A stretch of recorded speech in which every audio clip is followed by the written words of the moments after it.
And if you think I'm being unjust on Churchill, then consider the case of Coventry, the famous, legendary air raid on Coventry. When we think of legends, romantic notions like the Holocaust, what about the other legends like Coventry and Hiroshima? Coventry, of course, we all know what it means, the most barbarous air raid on Britain during the war.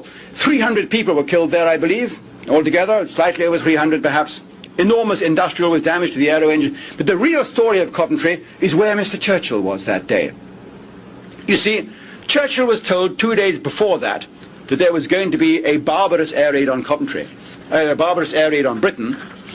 The Air Ministry sent him a message, which is in the Air Ministry files now, and they said, Prime Minister, we have just received intelligence from our code-breaking office that the Germans are going to carry out a vicious air raid in 3 consecutive nights with their entire air force, all 3 Luftflotten, all 3 air fleets, over 1,000 bombers escorted by fighter planes are going to attack a target.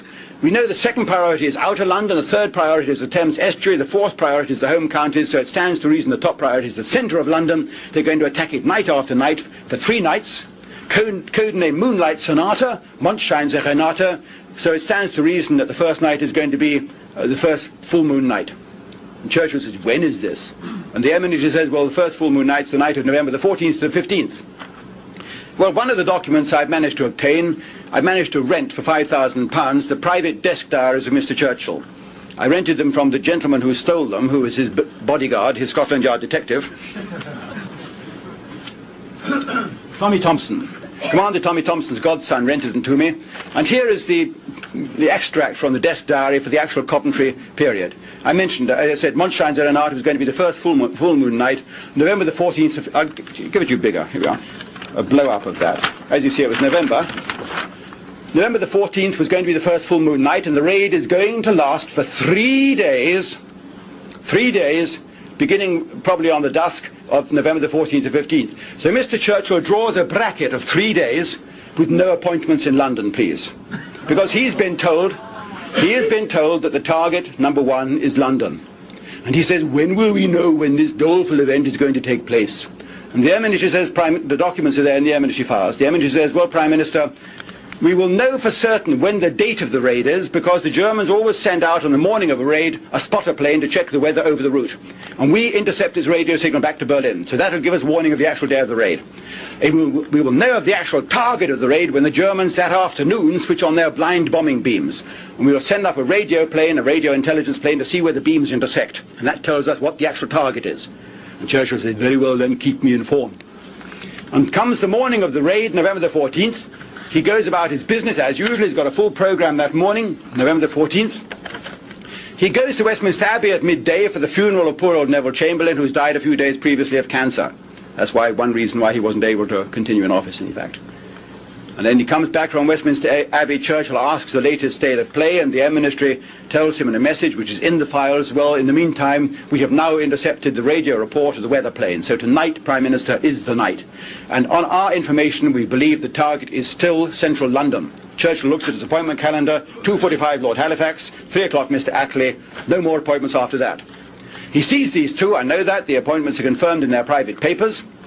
And round about 4 o'clock, when he's finished with Mr. Attlee, he goes trundling out of the back door of number 10, down the garden, to the wall at the end of the number 10 Downing Street, the garden, a big brick wall where there's a gate in it. And his car is parked behind the garden gate, the big black Humber limousine. He never drives off from the front when he's on this escape. He only drives off from the front when the press are there for big state official visits and state business. When he's escaping to his hidey hole in the country, the car's waiting round the back in Horse Guards Parade. I know this because his private secretary who's with him at this moment is a man called John Martin. Still alive, Sir John Martin has been foolish enough to give me complete access to his private diary, which confirms the whole event. Except that Sir John Martin himself doesn't realise what he's shown me, because he only has half the picture. He doesn't have the desk diary, he doesn't have the Air Ministry signals, which I'm quoting to you. At 4 o'clock, Churchill climbs into his big black Humber limousine to get out before the bombers come. As he's about to drive off, a dispatch rider arrives from the Air Ministry. Sir John Martin told me this. He said that the envelope was handed in through the window, and as we are driving off, Winston and I, past Hyde Park, we just got past Hyde Park, when Winston leans forward and raps on the glass. Driver, back to number 10 Downing Street. The message from the Air Ministry has said Prime Minister, we have now received word from our radio intelligence plane that they have detected the German blind bombing beams intersecting not over London as we had thought, but over Coventry. So the target for tonight is Coventry, not London after all. Driver, back to number 10. He goes back to number 10 Downing Street, where all his staff are waiting for him, because he hasn't told his secretaries to take the afternoon off. He hasn't said to them, girls, wouldn't you like to go and have 3 days by the seaside or something, or go and visit your aunt up in Newcastle. He's let them all work on in the centre of London. He himself has betaken himself to the countryside. He comes back and they look at him, astonished, round-eyed with astonishment, and they say, "Boss, you are back." And he says, this is what Sir John Martin tells me, "I have just received the most doleful intelligence from the Air Ministry," and he waves the closed brown envelope in his hand, which he doesn't tell them what's in it, "that tonight a most violent and barbarous enemy air raid is expected on London, our fine capital city, on London, and it would not be right for the citizens of this hard-pressed metropolis to gain the impression that I'm not willing to suffer the same trials and tribulations, to go through the same misfortune and sacrifice that I'm asking them to bear. I have therefore decided to come back and share their misfortune with them." And that night at 8 o'clock, according to Sir John Colville in his private diary and other of the secretaries, Churchill goes up onto the roof of number 10 Downing Street, bears his portly waistcoat, and says, "I am ready for them to attack now. Let them now start bombing and do their damnedest. I will stand here and take it," knowing full well that the target for that night is Coventry, 350 miles away.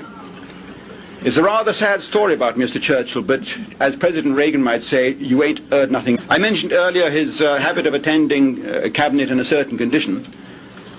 It first comes to our attention, in fact, when we find out that the famous wartime broadcasts of Mr. Churchill, "Blood, Sweat and Tears," "We shall fight on the beaches," all these famous speeches of Mr. Churchill, which were broadcast in the evening by the BBC, were not broadcast by him at all, because in the evening he was in no condition to broadcast. The actual broadcast voice was that of Norman Shelley, who I became quite a close friend of. Those of us who were in England during the war and heard the broadcasts, we may remember also that at 5 p.m. every evening we'd be listening to Children's Hour. And at 5 p.m. in Children's Hour there was this long-running children's series called Toy Town. And Toy Town, one of the principal characters was Larry the Lamb. Larry the Lamb bleated, "Bah," like that. And the man who did the "bah" was Norman Shelley. Norman Shelley was also the best mimic of the Churchill voice, and he was the one the BBC hired to read the Churchill speeches in the evenings, because Churchill himself could not. Norman Shelley has confirmed all this to me, and is confirmed in the archives of the BBC.